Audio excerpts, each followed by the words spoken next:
Wanted for murder in 3 states. Clyde Champion Barrow, age 25, 5 feet 7 inches, 130 pounds, hair dark brown and wavy, eyes hazel, light complexion. Bonnie Parker, companion of Clyde Barrow, 4 feet 10 inches tall, 85 pounds, hair dyed red. This pair is dangerous, and their car is known to be an arsenal on wheels.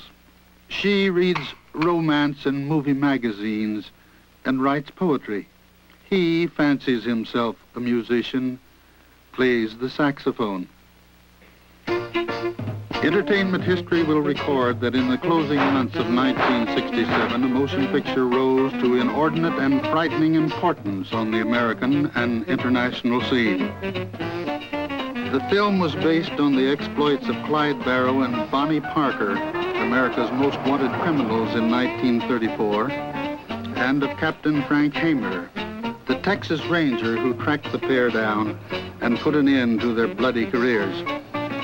Because of the film's instant and spontaneous global influence on young people, their behavior, their dress, their hairstyles, their language, even on the film medium itself, the motion picture has raised certain sobering questions.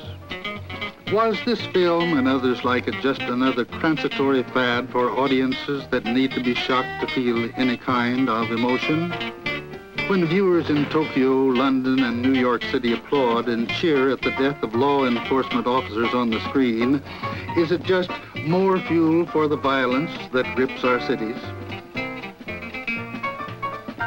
The document you are about to see will be as factual as 3 decades of research can make it.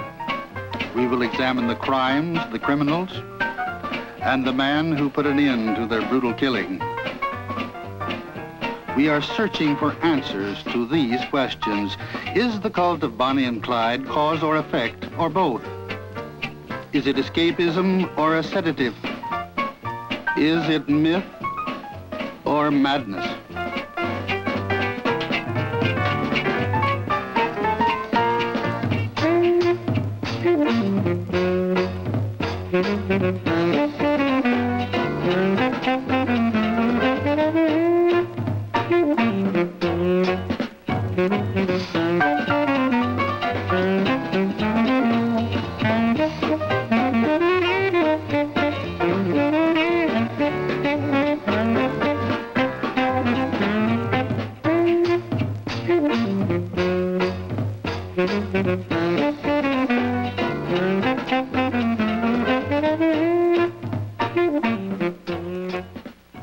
And I'm interested in Captain Frank Hamer.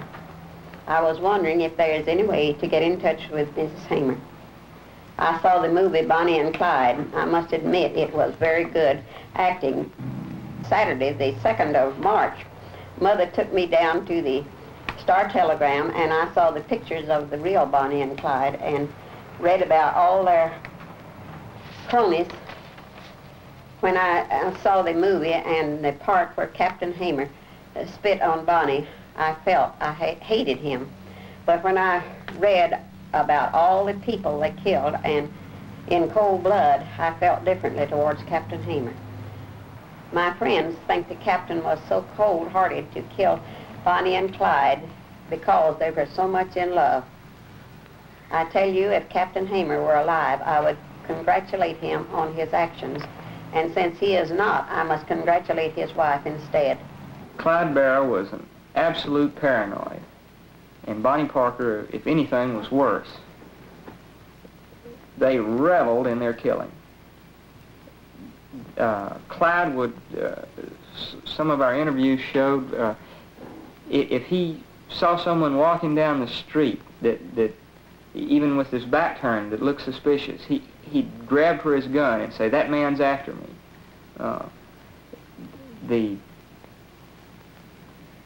If you can say that human beings can be animals, they were as close as you can come to it. The mythology that is grown up about them, I'm sure, can never be squelched, but the truth of the matter is that they didn't deserve it. I saw the picture just so that I could know what it was about, and they just glorified crime and everything that they had done, made the young people think that it was just right to kill, that it was just all right. But they were real bandits, and they would kill you just with the blinking of an eye without even thinking. They were just terrible characters, both of them were. And this delicate little thing here belonged to Bonnie Parker. It was tailored for Bonnie Parker. It was designed for her. Short stop, easy to handle in a car, flip around in a hurry, out the window this way or this way. It's 20 gauge, semi-automatic Remington shotgun. There's not any question of what this gun here has killed some people, because the morning they killed the 2 highway patrolmen at Grapevine, the first shots were fired with this gun. And this was in her lap the morning they were killed in Louisiana. As a matter of fact, when the officers raised up and told them to throw up their hands, were peace officers, this gun came up over the windowsill, and that's what triggered the shooting. In 1934, this was called a farm to Market Road. It's in Louisiana, near the little town of Gippsland. This area has changed little in 30-odd years. The taller pines were cut, but others have thrust their branches up to replace them. Here ended the last mile for public enemies Clyde Barrow and Bonnie Parker. There had been many deadly detours before this spring morning. Joplin, Texarkana, Logansport, Wichita Falls, cold-blooded murder in Grapevine, Hillsboro, Atoka, Oklahoma, bank robberies leaving behind murdered and maimed witnesses. For Captain Hamer, one of the nation's most famous lawmen, it meant the end of months of dogged tracking. Contrary to consequent newspaper and dramatized accounts, Hamer never saw Clyde or Bonnie until the moment he demanded their surrender. And this gun belonged to my father. He had it, or ordered it special. It isn't a specially built gun because they made these guns for law enforcement officers at the Peace Officer Equipment Company in St. Joseph, Missouri. The only difference in this and a standard 35 Remington is that this 20-shot clip, they took off the old 5-shot clip, put on the 20-shot clip for law enforcement officers, because if they were engaged in a long pursuit in automobile, it was difficult to change clips and etc. So they equipped this gun with a 20-shot clip. And he got this gun for one purpose and one purpose only, and that was when he got on the trail of Clyde Barrow and Bonnie Parker. Nobody knew them better. Relentless, methodical, he searched their deserted hideouts for every fragment of information, better to know their habits. No clue was too small for his study. He talked with anyone who had seen or had spoken to them. He knew their brands of whiskey and cigarettes. From their camps and target practice, he knew their guns and their ability to use them. Like the Barrow gang, he drove a Ford V8, and like Clyde and Bonnie, lived in the car most of the time. I wanted to know what they were thinking. He began by doing detective work. He knew that in order to catch criminals as elusive and as cold-blooded as Bonnie and Clyde, that he had to learn just what they were made up of. Well, naturally, I was just worried to death about him all the time, but I knew he was going to do it because that was his life and what he had, you know, he just was hired to do that. And I was scared to death about him, but he always said he'd be all right. There wasn't anything happen to him. He'd be all right for me not to worry. But that's just useless to say things like that, because a wife does worry if she cares anything about her husband. What was the climate of the times that spawned Clyde and Bonnie? America in the early 30s was a hungry America. The stock market crash of 1929 had left millions stunned and jobless. Prolonged drought worked its havoc. And in an attempt to produce more grain for bread, the plows that broke the plain left a bowl of dust hundreds of miles wide. A depressed economy closed banks, sent many to bread lines, others to government-sponsored work projects. This was a bad times for the United States. They were in the middle of the Depression. There were lots of poor folks, lots of uneducated people that had to work and instead of getting the education. And it was a time when law officers were well, in our time they called them the fuzz, and in those days they called them the laws.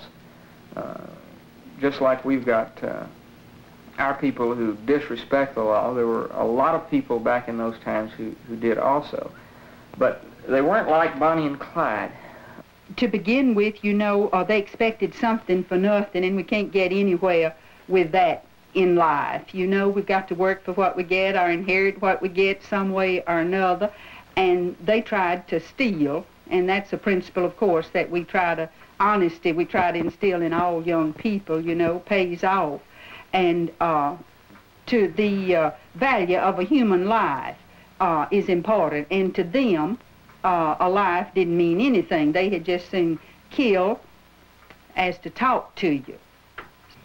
Honor comes first, you know. If you're hungry, most people will help you, as they did here. I was working for the public here, and there were many people that were helped, that they didn't rob banks and they didn't cheat and do things of that kind. With the Depression in full swing and Prohibition just behind, the United States was having its worst crime wave. It was an era of notorious individual criminals in the United States: Capone, Pretty Boy Floyd, Machine Gun Kelly, John Dillinger, and Clyde and Bonnie. Clyde Champion Barrow was born March 24th, 1909 at Tellico, Texas, the son of an impoverished sharecropper trying to feed 8 children on field hand wages. He went to school off and on, through 5 grades, then quit to join a gang of car thieves and small-time robbers. Bonnie Parker was born in Rowena, Texas on October 1st, 1910. She was an A student, finished high school.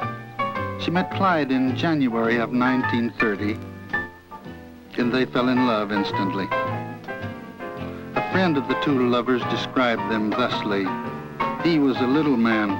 What he liked about Bonnie was that her Lilliputian dimensions made Barrow, to himself, seem big and strong. For Bonnie Parker was a mite of a thing, 4 feet 10 inches tall, 85 pounds light, and with a tattoo on the inside of her thigh, commemorating her marriage to a man serving a life sentence in prison. She had a hard, angular little face and looked older than her years. She read magazines of romantic confessions, painted her toenails pink, and upset color-conscious people by trying to match her dyed red hair with red hats, dresses, and shoes. It was said she had a loud mouth, unquote. A month after meeting Bonnie, Clyde was jailed for one of his numerous petty crimes, and 1 month after that, Bonnie smuggled a pistol into his cell so that he was able to break out of jail. He was captured a few days later and sent to the Texas State Penitentiary in Huntsville. Clyde stayed in prison for nearly 2 years. The hard labor of the field gang that left the walls daily to toil in the river bottoms didn't set well with the frustrated Clyde. In a moment of despondency, he asked another convict to chop off 2 of his toes with an axe so that he would be taken within the walls and released from drudgery in the fields. Then, irony of ironies, this revolting incident had just occurred when Clyde's pardon was obtained February 2nd, 1932. He returned to Bonnie on crutches. This date is significant, for now the violent deeds of Clyde Barrow and Bonnie Parker escalated at a furious pace, from robbing grocery stores, filling stations, and the small banks, to wanton and sadistic murder. Clyde's first nationally publicized crime was committed without Bonnie. Bonnie was in jail in Kaufman, Texas, having been caught in a robbery, while Clyde had managed to get away. However, there was a female with Clyde that spring evening. Now this'll be easy money. You stay in the car and cover me.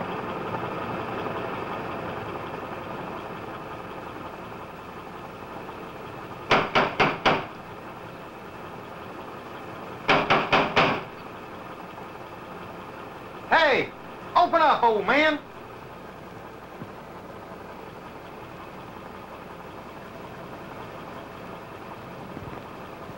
The caller persuaded the elderly grocer to come downstairs and open his front door.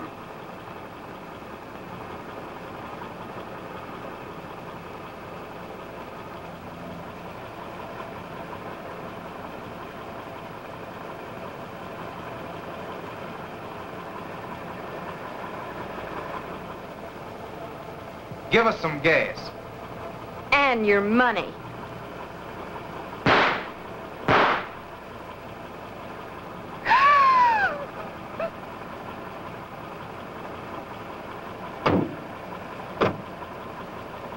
Mrs. Boucher fainted at the death of her husband, and when she revived, the widow identified Clyde Barrow's picture. August 5th, 1932, Atoka, Oklahoma. Bonnie has been released from the jail and rejoins Clyde. But there is a third member of the gang waiting, Raymond Hamilton, notorious in his own right.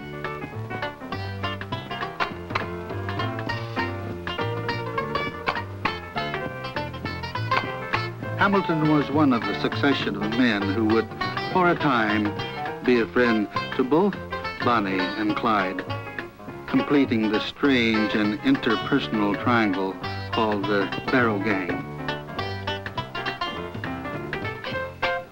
The odd threesome argued constantly, and at a dance in Atoka, Oklahoma, a sheriff and his deputy interrupted one of their quarrels and paid with their lives for their interference.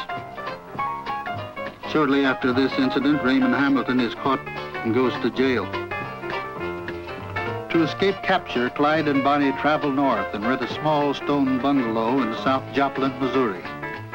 Here they are joined by Clyde's brother Buck and his wife Blanche.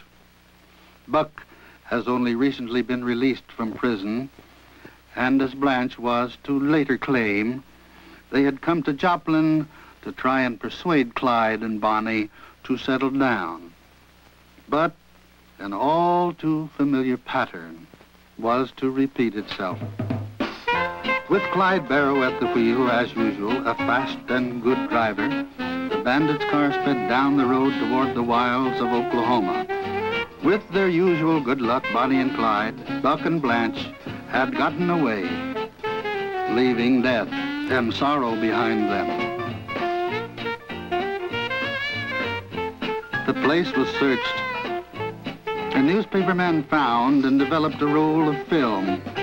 The pictures, because of their sensational poses, were published throughout the nation, and thousands of copies were circulated and helped greatly in identifying Clyde and Bonnie. Bonnie was labeled as Clyde's cigar-smoking Moll. The madness continued July 1933. Clyde and Bonnie, Buck and his wife Blanche, are holed up in a motel in Platte City, Missouri. They arouse suspicion, and police surround the motel.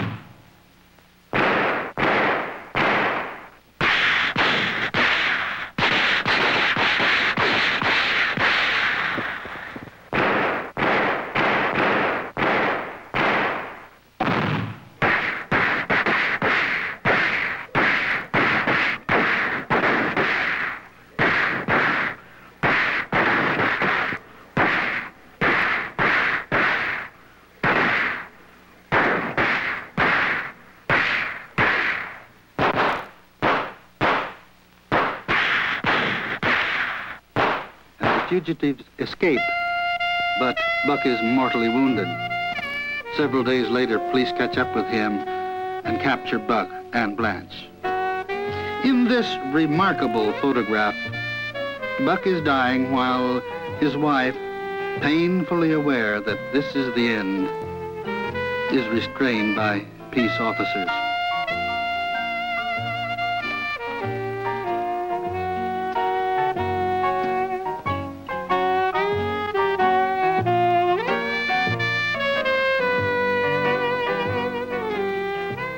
As this picture was being snapped, Bonnie and Clyde were about 200 yards away, escaping through the woods. What actually got Frank Hamer on the Barrow Parker case was when Clyde and Bonnie raided the prison for him at Huntsville, and 4 or 5 prisoners were allowed to escape as a result of their raid. During most of this time, Clyde's running mate, Raymond Hamilton, was serving a life sentence at Easton State Farm near Huntsville for murder. Even though Hamilton and Barrow had many fistfights over Bonnie, Clyde and Bonnie planned to help him escape. On the morning of January 16, 1934, guards led the prisoners out into the cotton fields along the Trinity River Valley.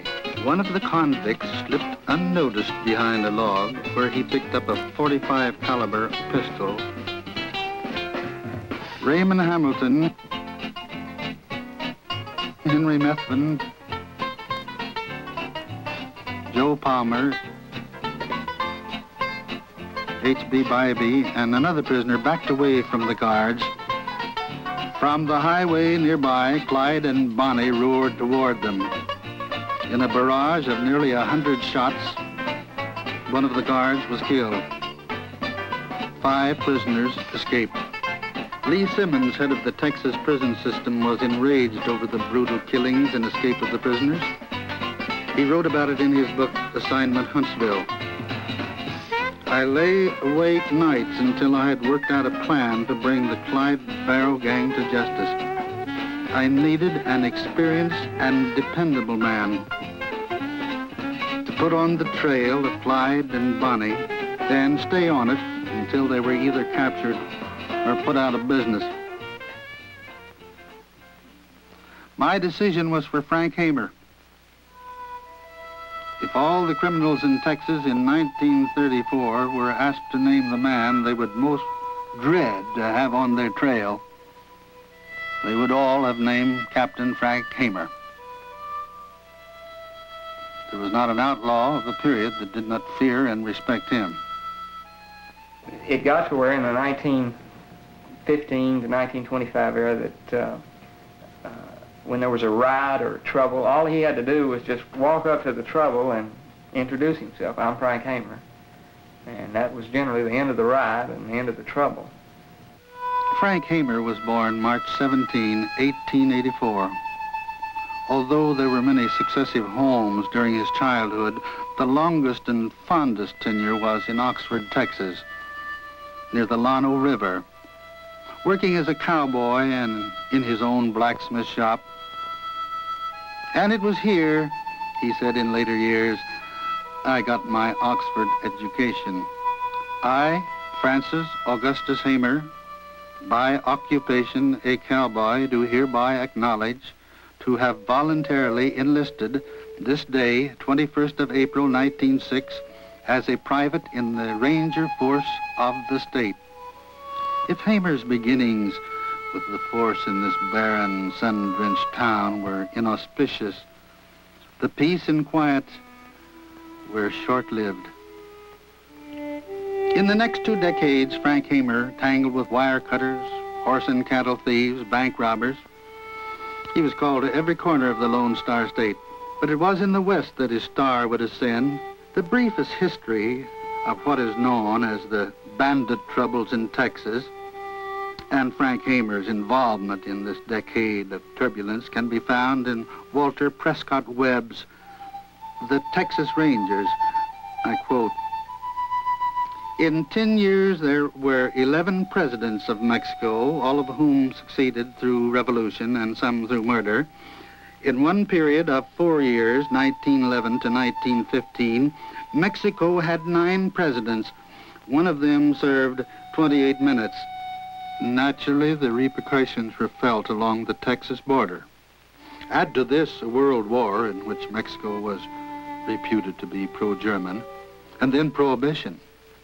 These 3 factors, Mexican revolutions, World War, and Prohibition, kept the Texas border in a constant uproar from 1912 to 1920.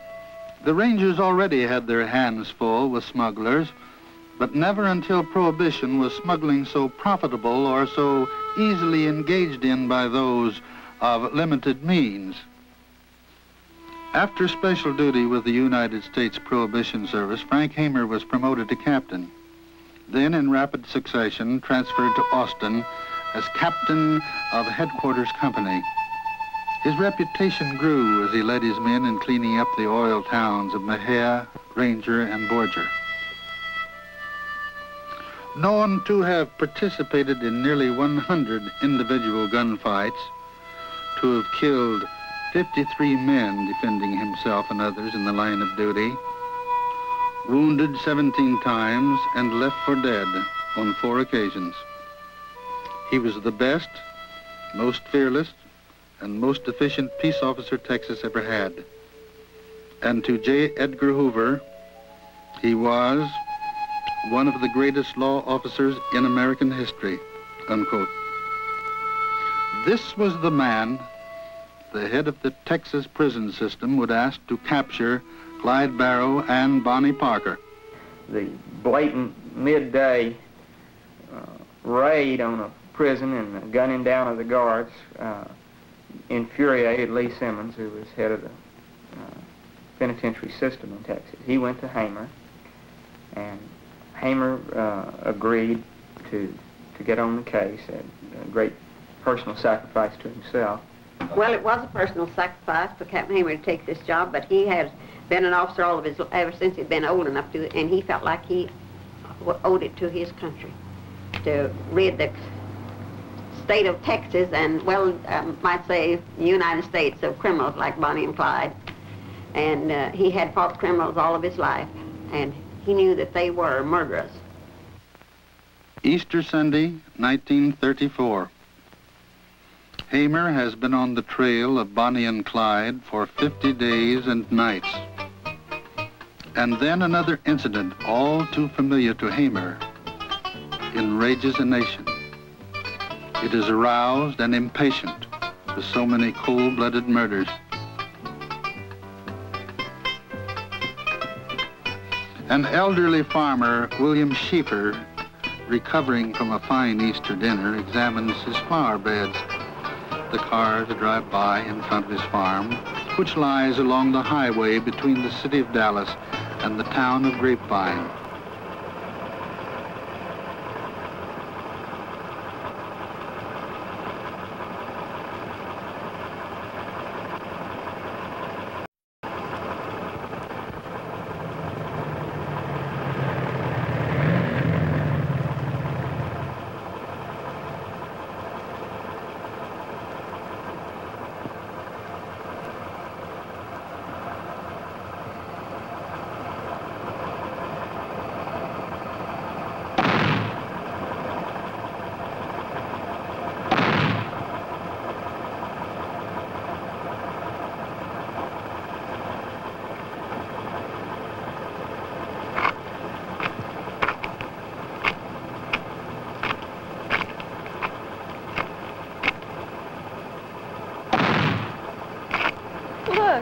His head bounced like a rubber ball.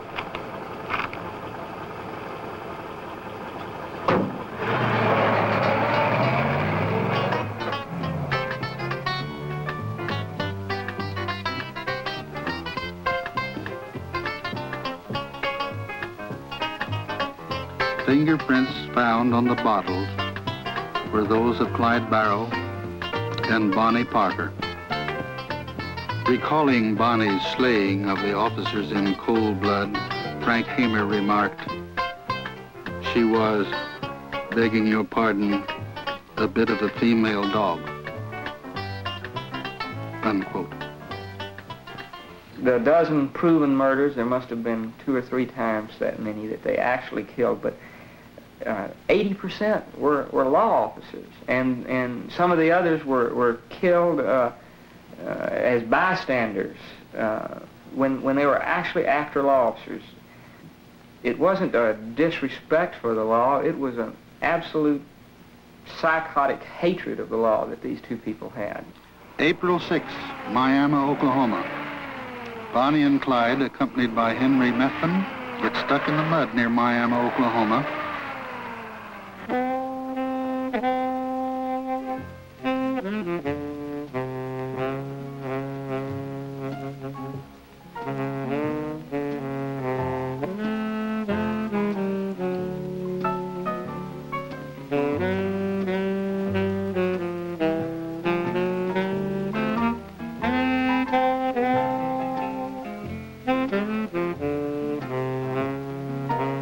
Campbell, a constable, and Deputy Boyd stopped to assist them.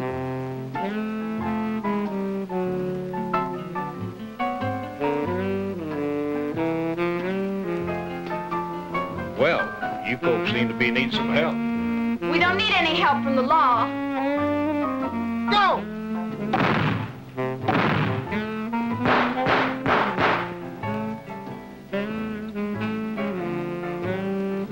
The wounded man was taken on a wild 14-hour ride before being released. Well, it's been so long ago. In 1934, What happened? Sophia I was Cook sitting out in the of Ruston, swing. Louisiana, and an acquaintance were taken Out for a ride they'll never forget. And waiting to go back to work. And then in a few minutes, Mr. Darby, a man who was boarding there, came out to the front and said that someone had stolen his car, and he wanted to borrow my car to go catch him. We followed him, and finally we decided that we had to get back to Ruston and go to work. So we turned around, and just as we were fixing to come back to Ruston, this car came going very fast and flagged us, and this man got out, who later proved to be Clyde Barrow, grabbed Mr. Darby by the arm, and he had a pistol. When Clyde got out of the car, he had a pistol in his hand, and he came over to Mr. Darby and hit him at the back of his head, and just he almost was out completely. And then Bonnie grabbed me, and I just kept sitting in the car, and finally Mr. Darby said, Miss Stone, you better get out of the car. You better get out. Kept telling me that, and so finally it dawned on me that I had better get out of the car. So I got out, and they piled us all in their car, on the front seat. She wanted to know if Mr. Darby was my husband, and I told her emphatically no, that we were just friends. And she said, well, get in his lap. All 4 of you get on the front seat.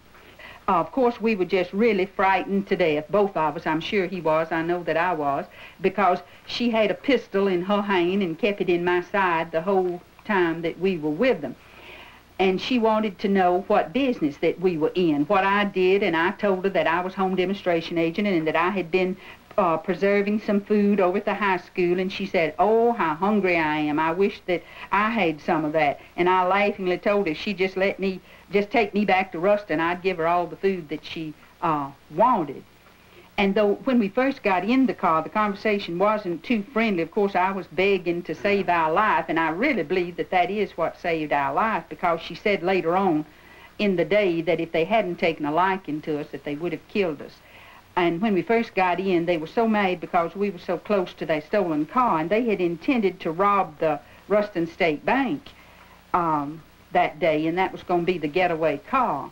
So we upset their plans, and she said that that they were going to kill us both, and said that they were going to tie us, since we weren't man and wife, they were going to tie me to one tree and tie him to another tree, and that they would blow my brains out, and Clyde would blow Mr. Darby's brains out, that they were just going to get rid of us right away, because anybody ought to have had better sense than to follow a car like that. I think one of the things that might be interesting was that when she asked Mr. Darby what he did, he told her that he was an undertaker. And Bonnie laughingly said, well, we know one of these days that we'll get it. and said, but we'll have one last request, and we'll request that you embalm our body. She said, now, won't you get a big kick out of that? And she gave a ha, ha, ha. And later, as it happened, we both were over there to identify the bodies, and I don't know that Mr. Darby really helped with the embalming, but he was there. He had his finger in the pie enough to know that he was there anyway. Now, in Kodak snapshots left in the hideouts or sent to the papers by the show-off bandits themselves, Bonnie is seen more and more being lifted or carried by Clyde. He would carry her to the car from their coffee stops along the highways. Bonnie, her stamina drained from running, turned to whiskey for strength to go on. From letters to relatives, we learned they knew the end was near. Clyde vowed he would never be taken alive. There are many conflicting versions of the last hours of Clyde Barrow and Bonnie Parker. We tell it now in the words of the one man to tell it the way it was, Captain Frank Hamer. The trail always led back to Louisiana. Barrow was hot in Texas and Missouri. He had killed no one in Louisiana. I had valuable sources of information, which every successful officer must have. All criminals who work in groups must have some way of communicating with one another when they get separated. I learned that Clyde had his post office on a side road about 8 miles from Gibbsland, Louisiana. The point selected was on a small hill from which Bonnie, in the car, would command a view of the road while Clyde went into the piney woods for his mail. As the net closed, I requested a companion, a friend, who had served with me for many years. So, by the night of May 22, we had good reason to believe that Clyde and Bonnie would visit their mailbox within a short time. I had made contact with Sheriff Henderson Jordan and his deputy Oakley in Bienville Parish, Louisiana. Bob Alcorn and Ted Hinton from the Sheriff's Department of Dallas were members of a party that would take Barrow and the woman. About midnight, we drove out of Gibbsland, hid our cars in the piney woods, and made arrangements to finally capture the bandits. We constructed a blind from pine branches within about 25 feet of the point where the car would stop. The men were spaced at intervals of about 10 feet parallel to the road. We were to take Barrow and the woman alive if we could. With everything ready, we had nothing to do but wait about 7 hours without breakfast or coffee. Waiting is the hardest thing an officer has to do. He told his men that morning when they were out there in the woods awaiting that they would be back in a little while if everything went right. And he said, now if any of you men, said there might be some of us that'll bite the dust, but said if any of you men want to back out, now's the time to do it. And I'll think nothing about it. Said, I won't think less of you. That's what he said. And said he knew that Manny Galt wouldn't back out. He knew that Manny would stay by him through thick and thin, you know. But he wanted to give them all a chance, and said every one of them to the man stayed, so they wouldn't think about leaving. As daylight came, a few cars passed, and occasionally a logger's truck. It was about 10 minutes after 9 when we heard a humming through the pines that was different from that made by the other motors. A car was coming from the north at high speed, singing like a sewing machine. We heard it when it must have been 3 miles away.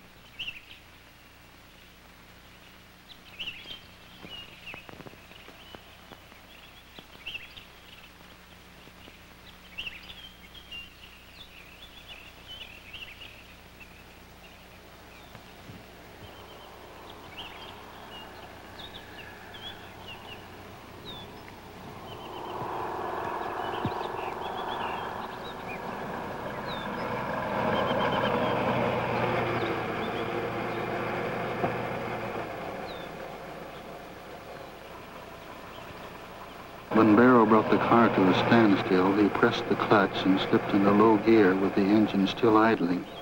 And just as we had figured, both he and the woman peered with all their attention toward the stump. I stepped from the bushes and commanded Barrow to surrender. Instead of obeying the order as I had hoped and prayed, they grabbed for their weapons, and all hope for a capture alive perished.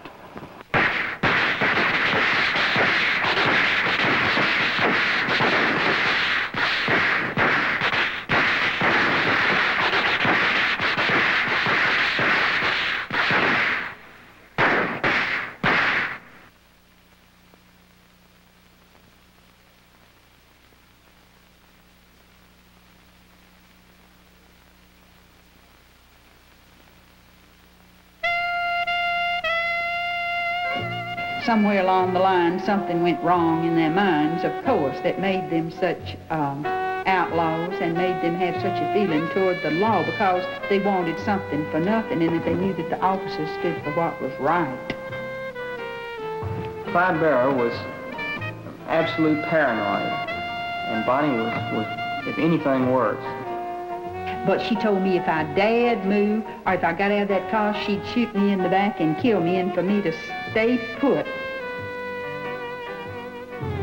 But when I read about all the people they killed and in cold blood, I felt different towards Captain Hamer.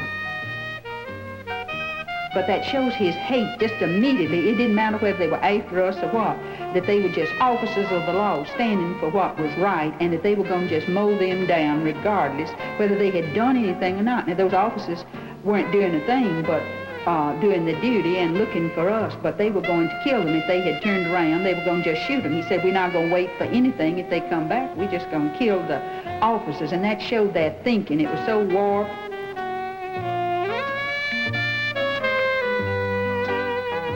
Examination proved the car was an arsenal.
Thus, on May the 23rd, 1934, the news was flashed over the wires that the killers, Bonnie and Clyde, had come to the end of their trail in the piney woods of Louisiana.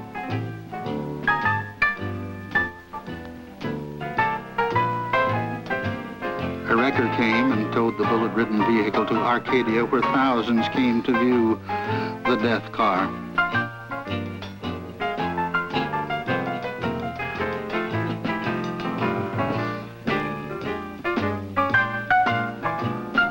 Harassed officers, busy undertakers, thriving restaurant owners, and people everywhere breathing a sigh of relief at the finish of Clyde Barrow and Bonnie Parker.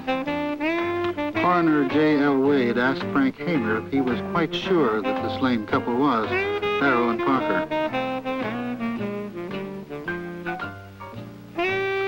Pull off his left shoe and you'll find his big toe is cut off.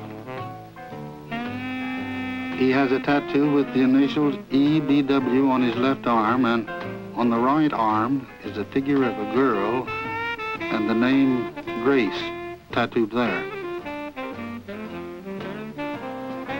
If you look at her right thigh, you'll find a tattoo, a double heart with an arrow stuck through, and the name Bonnie tattooed in one heart and the name Roy in the other, just above her right knee. Just before sunset on May the 25th, 1934, Clyde Barrow was buried on a chalky West Dallas hillside near his boyhood home. Although Bonnie had indicated in one of her poems that she wanted to be buried beside Clyde, her mother refused. She was buried in a steel casket the next day, alone, at the West Dallas Fish Trap Cemetery. The quartet sang Beautiful Isle of Somewhere. Bonnie's mother chose the poem, written by Bonnie, that would mark her grave. The flowers are all made sweeter by the sunshine and the dew. So this old world is made brighter by the lives of folks like you. Unquote. Thousands of letters and telegrams poured in praising Frank Hamer.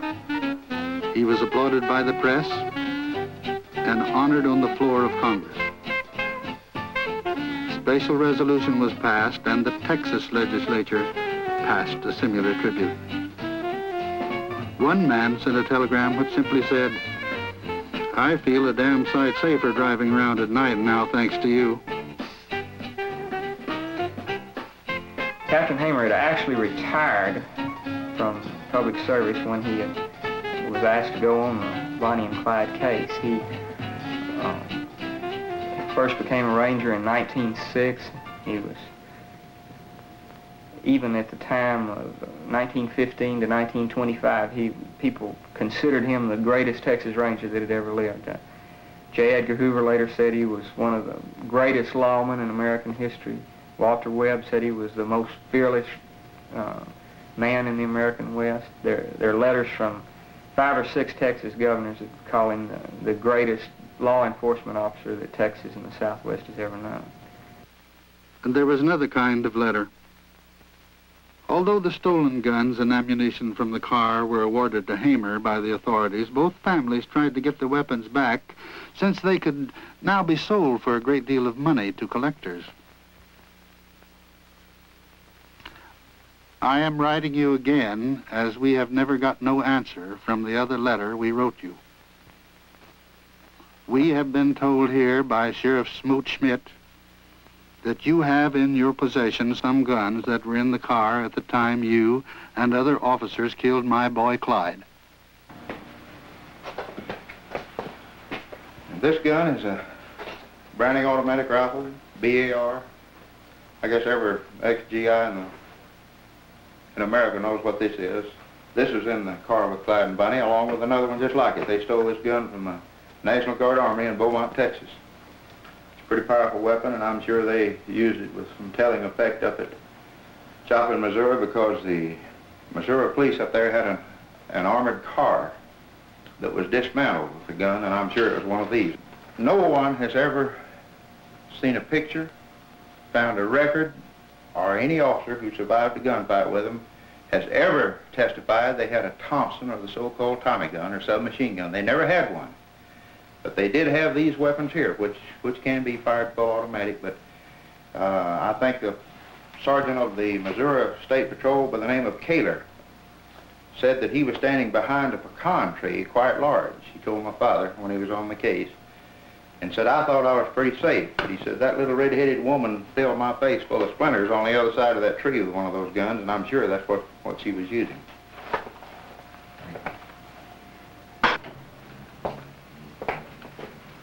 Now this is a horse of another color. This is a 10-gauge Winchester lever-action shotgun. You don't see too many lever-action shotguns. You don't see too many 10-gauge shotguns. This gun belonged to Clyde Barrow. And this gun was in the car with him the morning he was killed over in Louisiana in 1934. Now I would suspect that probably he used this gun in some of the fights he had with peace officers, getting away from them, probably when they had them in close quarters up in Joplin, Missouri, and other places. Of course, he had it quite a long time. This gun was in the car the morning they were killed in Louisiana. This splotch on the receiver of this gun is the last blood that Clyde Barrow and Bonnie Parker ever spilled. It's their own. When it comes to writing about Bonnie and Clyde, it seems that every writer uses a different set of facts, or particularly motion picture writers prefer to work with no facts at all. This makes it very difficult to get at the truth about Bonnie Parker and Clyde Barrow.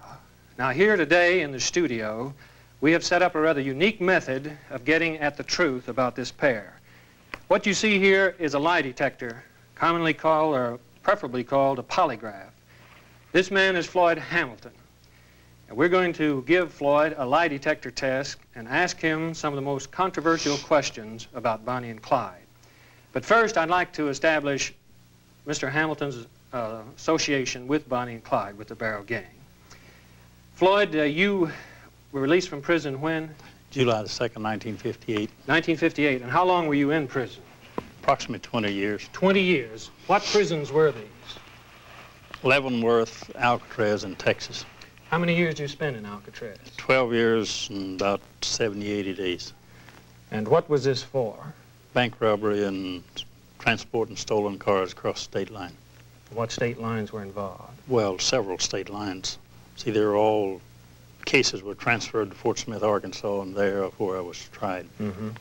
So in 1938, you went to prison. At that time, prior to that time, you were the #1 most wanted criminal in the United States. Is that true? So I was classified by the federal FBI as public enemy #1.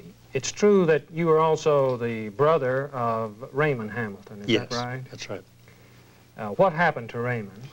Raymond was executed by the state in 1935.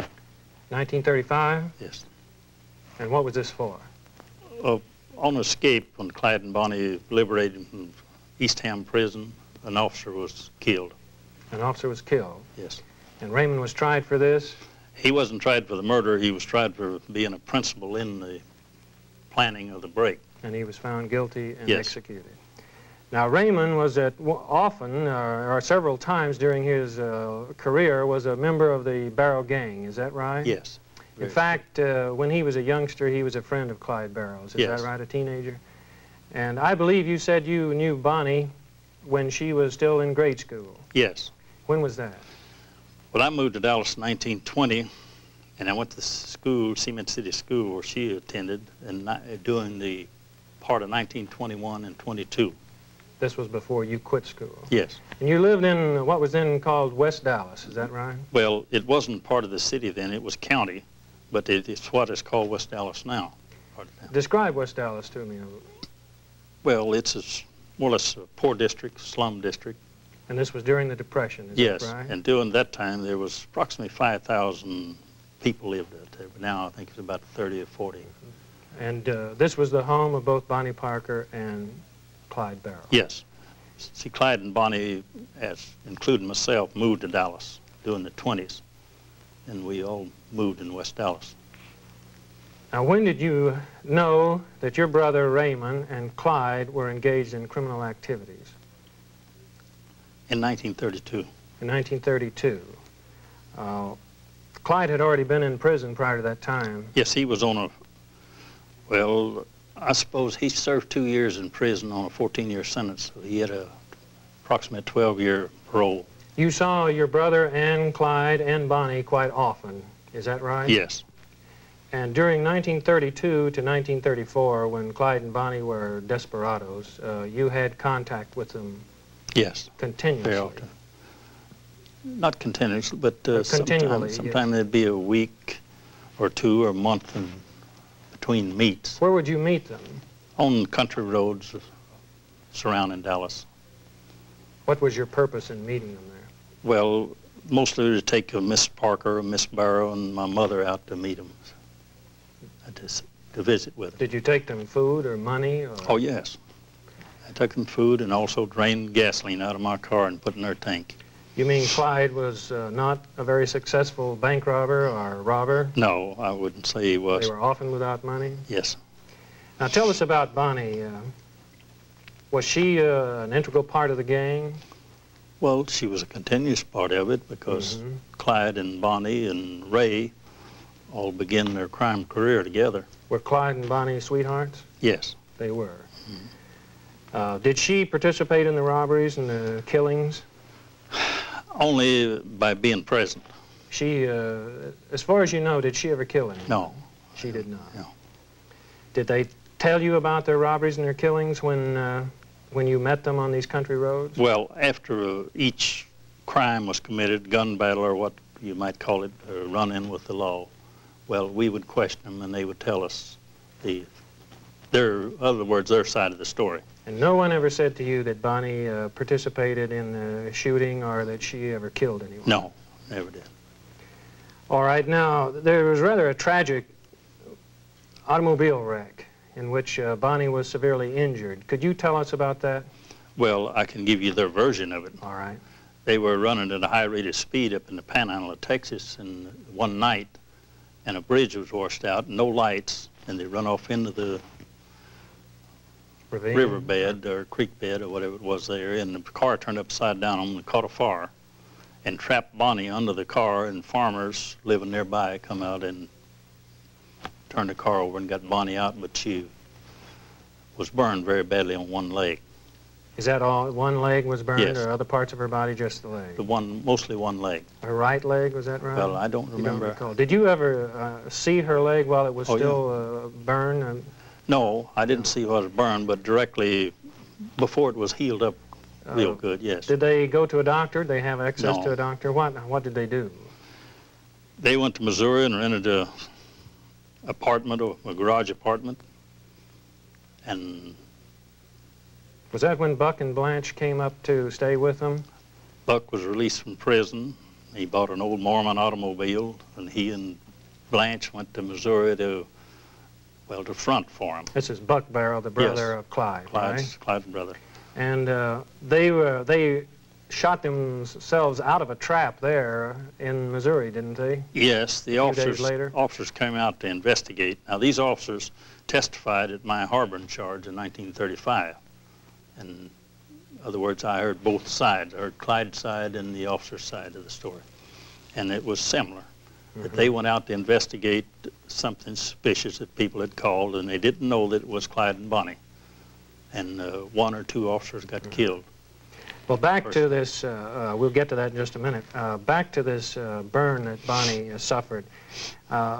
Did she come out of this as a cripple? Yes, her leg would never straighten out. And why was this? On account of because she laid up behind, most of the time she laid up behind the back seat on the back coupe. Seat? Yes. Or the front seat? Well, the front only seat, the only seat, it was a coupe. They usually rode in coupes at that time, and only had a wider space behind the back seat. And she would sleep up behind the back seat and lay up there because sitting in the car, the seat would... But her leg actually was drawn, and she limped very badly, yes. Which made it hard for her to move around.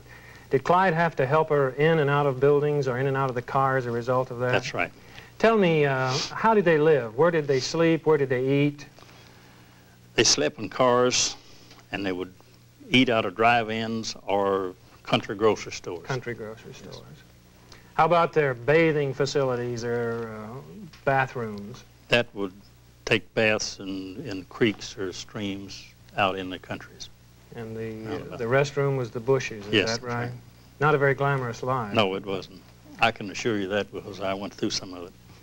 All right. Now, you served 2 years in prison earlier, and what was that for? It was 1935 and 1930.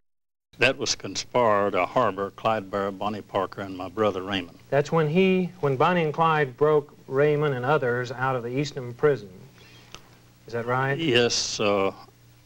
How many people actually served time for harboring or having knowledge of that break? There's either 19 or 20 of us. And that included both of the mothers, Bonnie Parker's mother and my Clyde mother. Barrow's, and your mother, and Raymond and your brother. Yes. How does it feel, Floyd, to be a desperado, to know that the police have orders to shoot you down on sight? It's the most miserable life that a man could live. You live this life in the same way that Bonnie and Clyde did? Yes, I've practically lived in an automobile, day and night. Were you afraid? Yes, I was afraid. Why do you think that Clyde killed so many officers? Well, that wouldn't be a simple answer to a question to answer. However, I think it was through fear in this respect, that he was afraid of being caught and linger in the death chamber house. You think he was afraid of being executed? Yes, being executed or killed by the police. I think that's enough time on that right now. What we need to do is move on to this lie detector, and if you'll take off your coat now, we'll take a couple of minute break, and then we'll come back and start the lie detector test. All right.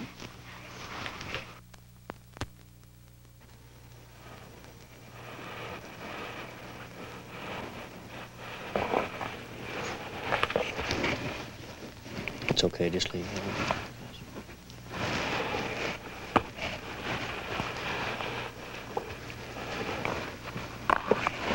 Mr. Hamilton, during the test, I want you to sit just like you're sitting now, facing straight ahead.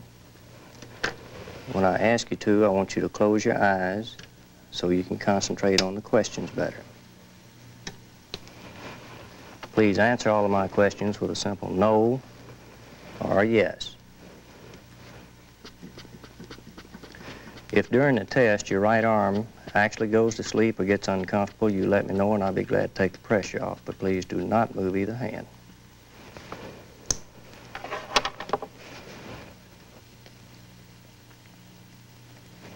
Close your eyes, please.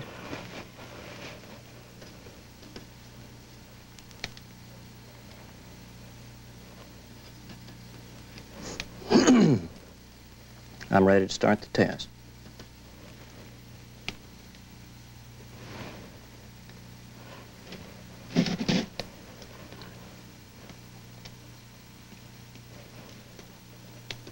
Is your last name Hamilton? Yes.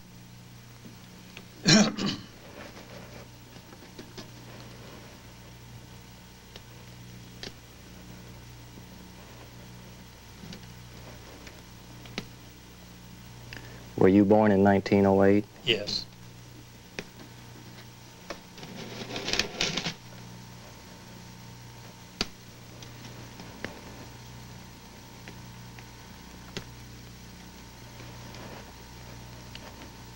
Were you ever in school with Bonnie Parker? Yes.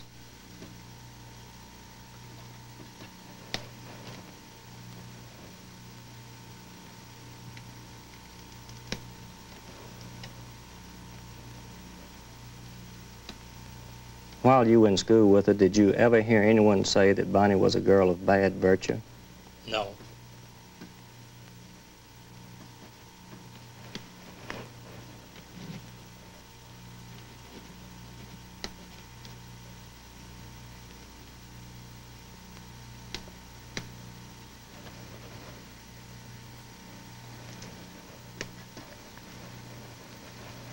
Are you wearing a white shirt?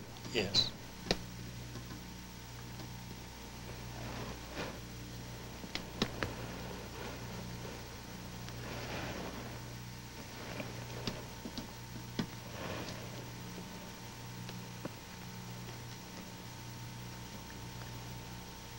Did you see Bonnie and Clyde almost once a month between 1932 and 1934? Yes.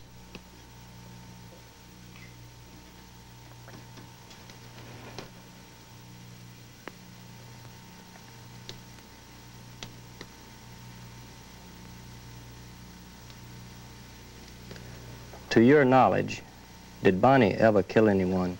No.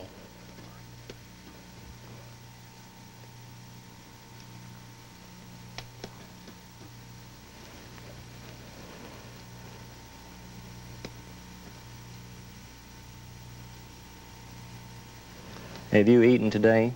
Yes.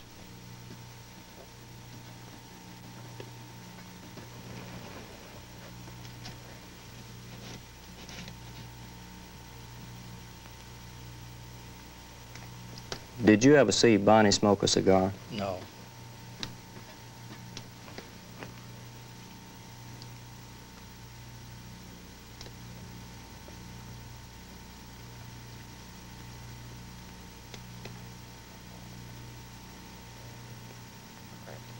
To your knowledge, was Clyde Barrow a homosexual? No.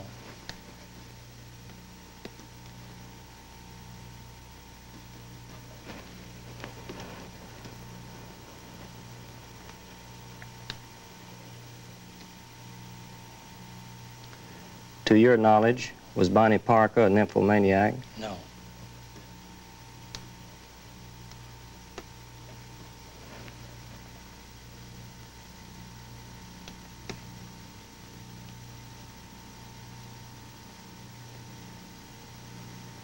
Have you answered every one of my questions with the truth? Yes.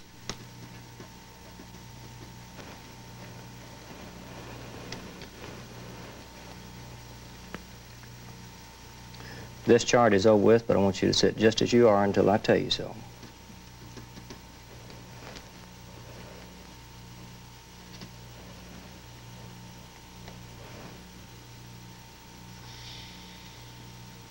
Okay. The man who conducted the polygraph test that you've just seen was Mr. William B. Burnham of Dallas, Texas. I'd like to talk with Mr. Burnham now about the results of that polygraph test.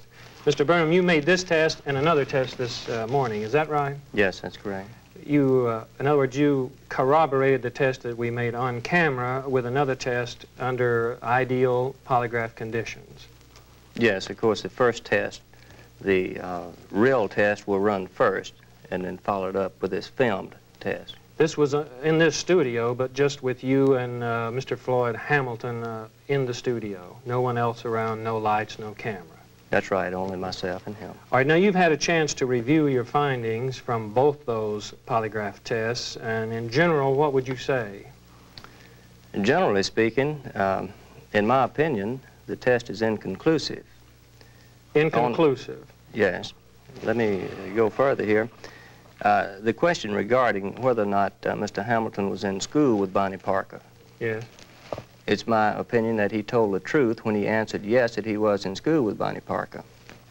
Also, that he answered truthfully the question, did you ever see Bonnie Parker smoke a cigar? His answer was no. I do not think he ever did see Bonnie Parker smoke a cigar. Some of the other questions, there was some response to the questions which, in my opinion, there could be two reasons for this response, either due to the lapse of time between the instances or the association with Bonnie and Clyde and the time that the test was run. He does not really recall what the situation was, or else Mr. Hamilton lied. Mm-hmm. So, Mr. Burnham, you're saying that we can't be sure that Mr. Hamilton told the truth or remembered on all the answers that he gave us. Is that right? That's correct. That's your summary? Yes, and that we cannot be sure. It's inconclusive. All right. Thank you very much. Pleasure having you with us.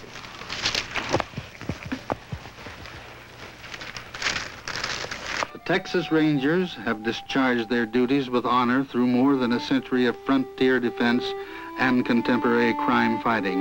Yet from time to time, there are those who would dissolve this law enforcement body. Any such proposals would have been very unpopular following Frank Hamer's service to his country.